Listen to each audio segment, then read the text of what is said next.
सभी को नमस्कार। करियर फर्स्ट चैनल पर आप सबका स्वागत है। आज का डिक्टेशन लिखने के लिए तैयार रहें। बढ़िया मैटर है, ध्यानपूर्वक लिखें। Ready, start. दूसरी ओर संविधान निर्माताओं का विचार था कि असाधारण परिस्थितियां उत्पन्न हो सकती हैं और संविधान की सामान्य कार्य योजना विफल हो सकती है। ऐसे संकट की घड़ी में इस व्यवस्था को बदलने के लिए संविधान में ही उपबंध होने की बात की गई। संकट के समय संघीय शक्ति का विस्तार होना चाहिए, क्योंकि देश को संकट के समय अपने वजूद को बनाए रखने के लिए मिलजुल कर प्रयास करना होगा। सभी शक्तियों का केंद्रीकरण हो जाएगा, परंतु जैसे ही संकट की स्थिति समाप्त हो जाएगी, तुरंत संविधान के सामान्य उपबंध प्रभावी हो जाएंगे।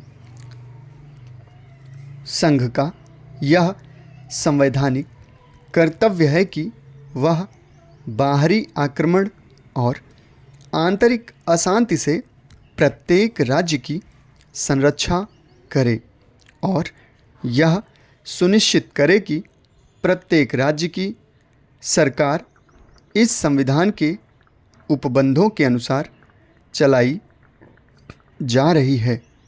संविधान के अनुच्छेद 356 के अनुसार यदि राष्ट्रपति को राज्यपाल के प्रतिवेदन पर या अन्य किसी प्रकार से स्पष्ट हो जाए कि ऐसी परिस्थितियां उत्पन्न हो गई हैं जिनके परिणाम स्वरूप राज्य का शासन संविधान के उपबंधों के अनुसार नहीं चलाया जा सकता, तो राष्ट्रपति संकट काल की घोषणा कर सकता है।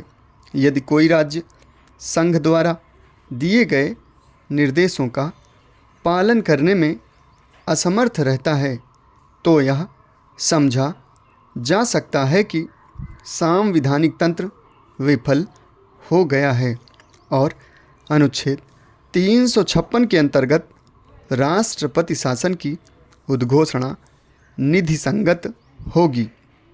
उल्लेखनीय है कि अनुच्छेद 356 के अधीन उद्घोषणा के द्वारा साधारणतया राज्य सरकार और राज्यपाल की शक्तियां राष्ट्रपति में समाहित कर दी जाती हैं। इसलिए आम बोलचाल की भाषा में इसे राज्य में राष्ट्रपति शासन लागू होना कह दिया जाता है। हालांकि संविधान में इस शब्द का प्रयोग नहीं किया गया है। अनुच्छेद 356, जिसके अधीन संघ राज्यों पर राष्ट्रपति शासन लागू कर सकता है, संविधान का सर्वाधिक आलोचित एवं विवादग्रस्त उपबंध रहा है। संविधान के इस उपबंध का अभी तक 100 से अधिक बार प्रयोग किया जा चुका है। इस शक्ति का सर्वप्रथम प्रयोग 20 जून 1951 में पंजाब में भार्गव मंत्रिमंडल के पतन के कारण किया गया, क्योंकि कांग्रेस की कार्यकारिणी समिति चाहती थी कि मुख्यमंत्री त्यागपत्र दे दें, किंतु मुख्यमंत्री का उत्तराधिकारी कौन होगा यह तय नहीं हो पाया था।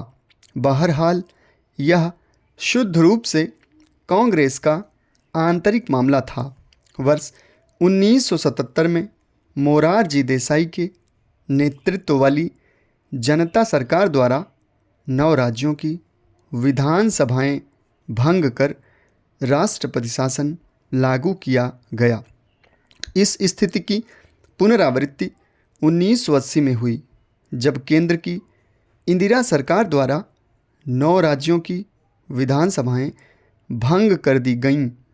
पंजाब में राष्ट्रपति शासन की अवधि बार बार बढ़ाई गई और 11 मई 1987 से चला आ रहा राष्ट्रपति शासन 25 फरवरी 1992 को समाप्त हुआ। समाप्त। धन्यवाद।